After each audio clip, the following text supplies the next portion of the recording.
হেই everyone, আজকে আমরা decide করছি সেল ক্যাফে অ্যান্ড রেস্টুরেন্টে আমাদের দুপুরে লাঞ্চ করব। যদিও আমাদের এখানে লাঞ্চ হিসেবে যে আইটেমটা আমাদেরকে খেতে হচ্ছে সেটা হচ্ছে nihari, which is Peshawari nihari. And Peshawari নেহারির সাথে আমরা নিচ্ছি জেনারেলি এখানে পাওয়া যায় লুচি, বাট আমরা ডিসাইড করছি হচ্ছে পরোটার জন্য। সো এখন পরোটা অ্যান্ড নেহারিটা আমরা ট্রাই করব। পাশাপাশি এখানে আছে কাবুলি পোলাও, যদি সম্ভব হয়, যদি পেটে জায়গা থাকে তাহলে ইনশাল্লাহ সেটাও ট্রাই করব।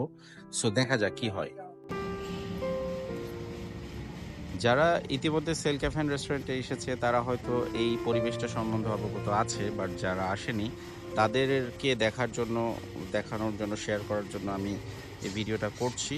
সো এই হচ্ছে সেল ক্যাফে অ্যান্ড রেস্টুরেন্টের আউটডোর, আর ওই পাশে আমার সামনে দেখা যাচ্ছে সেটা হচ্ছে ইনডোর এবং আউটডোর মিলিয়ে মোটামুটি একটা ভালো অ্যামাউন্টের মানুষের ক্যাপাসিটি আছে। সো আমি যদি লোকেশন সম্বন্ধে আর একটু বলতে চাই তাহলে এটা হচ্ছে 12 রাস্তা মোড় থেকে নওদাপাড়া বাস টার্মিনালের দিকে যাওয়ার পথে যে রোডটা, সেই রোড। এই হচ্ছে রেস্টুরেন্ট। এর মধ্যে বেশ বড় একটা গাছ আছে, এখানে গাছের নিচে বসার জায়গা আছে যেটা বিকালে বসলে মজা পাওয়া যাবে। প্লাস পাশাপাশি এখানে আছে বাচ্চাদের খেলার জন্য কিছু আয়োজন এবং একটা দোলনা। নেহারি জেনারেলি খাচ্ছি 1 বছর পর। লাস্ট নেহারি খাইছিলাম কলকাতাতে এবং আজকে খাচ্ছি তারপরে। সো সেটা ছিল জেনারেল নেহারি। আমার খাবারটা হচ্ছে Peshawari nihari. So of course I think এটা অনেক বেশি আলাদা হবে। আর জেনারেলি পেশোয়ারি নেহারি বলতে যেটা বোঝায় সেটা আমি আগে কখনোই খাই নাই। অলরাইট, সো আমার সামনে চলে আসছে পেশোয়ারি নেহারি। দিস ইজ পেশোয়ারি নেহারি এবং এর মধ্যে আছে, আমার যেটা জানা আছে যে এখানে মগজ থাকবে। আমি এখন খুঁজবো মগজ। এই যে মগজ, আর এই যে মাংস পিস, আর এখানে আমি পাচ্ছি নেহারি। পরোটা, জেনারেলি আমরা খাই লুচি, বাট আজকে আমরা খাবো পরোটা। ভাই মগজ দিতে বলেন। সো বারিশ ভাই কি খাচ্ছেন? পেশোয়ারি নেহারি। আচ্ছা, শুরু করেন।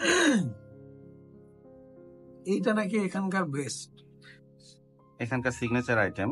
তো আপনি একটু ট্রাই করে আপনার মতামতটা দেন। এটা কেমন লাগছে? গুড, খুবই সুন্দর। কোয়ান্টিটি কেমন আছে? সো দেখি কেমন হয়।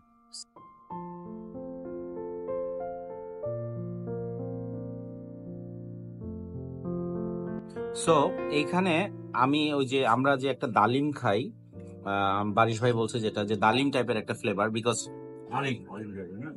ডালিম মাংসটা সামহাউ মিক্সড হয়ে আছে ঝোলের মধ্যে। সো বেসিক্যালি আমরা যে নেহারির মধ্যে একটা ফ্লেভার পাই, নেহারির জুসটা, নেহারির ঝোলের মধ্যে যে ফ্লেভারটা পাই তার থেকে একটু আলাদা। আই থিঙ্ক পরোটা আরো 3টা বলে দিই এখনই বানাইতে। রাইট ড্রেস কি করতে বললেন? কিন্তু পরোটা এই একটা পরোটা দিয়ে হবে? পানি করে পেট ভরে যাবে। ডেফিনেটলি টেস্টটা ডিফারেন্ট। যদি কেউ ফুডিস থাকে, সে যদি ট্রাই করতে চায়, ডেফিনেটলি এটা ট্রাই করতে পারে। সো আমি ভিডিও এখানে অফ করতেছি, পুরোটা খেয়ে আবার আসছি। সো এই যে আমার যে পিসটা আমি খাচ্ছি, আমি বেশ কিছুক্ষণ থেকেই কিন্তু খাচ্ছি। আমি যেটা বলেছিলাম যে আমি খাবার শেষের দিকে ভিডিও করবো। সো এই যে মাংসটার এই পাশ সব দিকেই আর কি, আমি নিহারি ভরা দিয়ে আপনার মাংস, যেটা নিহারির মাংস থাকে। হ্যাঁ, তো আমি এখানে টোটাল নেহারিটার মধ্যে যা যা পাইলাম, যথেষ্ট মাংস পাইছি। নেহারির মাংস, এক্সট্রা মাংস ছিল, সাথে ছিল মগজ এবং পেশোয়ারি টেস্ট বা পেশোয়ারি যে ইটা হচ্ছে রেসিপিটা, তারা এটা প্রপারলি ফলো করেছে। যদিও আমি আগে কখনো পেশোয়ারি নেহারি খাইনি, so I don't have that type of experience, but আমি যেটা খেলাম এটাকে আমার কাছে মনে হচ্ছে অল ওভার এটা পারফেক্ট একটা রেসিপি, যেটা খেয়ে ভালো লাগছে আমার। আর আমি যেহেতু পরোটা দিয়ে খেয়েছি, সো আলহামদুলিল্লাহ।